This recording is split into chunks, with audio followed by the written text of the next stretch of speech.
Hallo und herzlich willkommen. Schön, dass ihr wieder da seid. Ich habe mir Verstärkung an meine Seite geholt, Weltmeister Dominik Klein.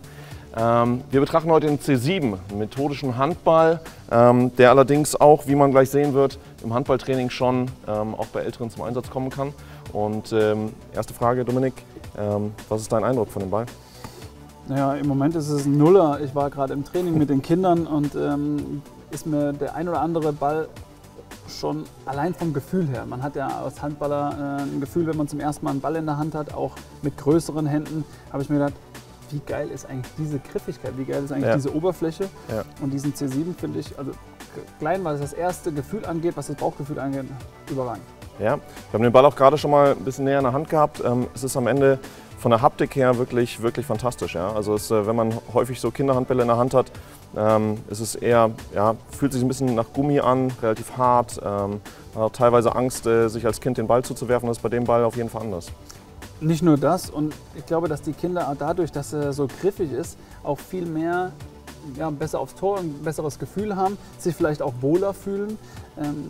Ja, du bist wahrscheinlich der Experte für die Details. Ich gucke da auch immer mal wieder rein bei YouTube bei euch.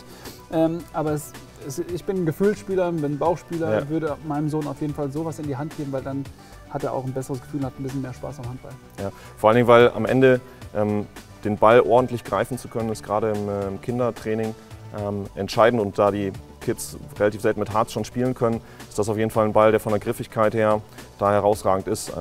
Wir können uns das mal ganz im Detail anschauen. Wir haben ja so einen Ball aufgeschnitten hier vorne. Ja. Was uns gerade schon aufgefallen ist, die Blase ist wirklich in die Außenhaut noch mit integriert. Also man sieht, woher diese Weichheit, diese Haptik kommt, oder? Also ich bin überrascht, dass es, genau, das war mein erster Gedanke, wo ist denn der Innenballon? Also hier gibt es anscheinend keiner.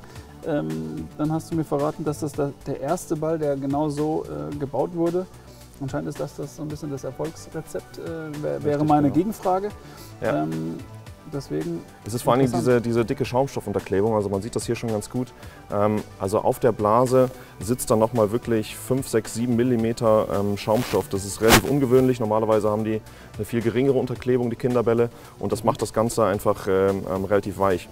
Trotzdem ist er auch mit relativ wenig Luft schon relativ stabil. Also man sieht das auch schon, der Ball ist, obwohl wir ihn komplett aufgeschnitten haben, ja, rund und kann fast noch benutzt werden. Und nicht nur stabil, ich habe ihn ausgepackt und den Kindern direkt gegeben. Also viel Luft braucht er jetzt auch nicht mehr, um richtig gut prellen zu können. Ja. Also ganz ehrlich, ich bin angetan und möchte noch eine Sache hinzugeben. Ich mache ja jetzt auch gerade meine Trainerausbildung, und dort wurde mir ja auch quasi im Detail gesagt, wie man einfach den Kindern was mitgibt, indem sie mehr Spaß haben. Wir haben ja auch gewisse Wurf- und Armhaltungen beim Sprungwurf, beim Überzieher, dass die Kinder oftmals die Bälle schon aus der Hand bekommen. Das ist oftmals das Problem, dass zu große Bälle genommen wurden und nicht griffig genug. Und hiermit sind sie eigentlich diejenigen, die dann die Übung machen können, mal eine Passtäuschung, mal eine Wurftäuschung, und den Ball bei einem Sprungwurf vor allem nicht verlieren, sondern aufs Tor kriegen. Ich glaube auch, also der Ball ist wahnsinnig gut einbaubar ins Training, also nicht nur methodisch, also nicht nur für einzelne Technikeinheiten, sondern dadurch, dass er auch prellen kann, also dass er auch ganz normal zum Handballspiel benutzen kann, macht ihn das wirklich zu einem guten Ball, um ihn im Kindertraining erfolgreich einzusetzen. Dominik, vielen Dank, dass du dir Zeit genommen hast. Schön, dass wir uns den C7 mal näher angeschaut haben. Details in der Review. Bis zum nächsten Mal. Danke.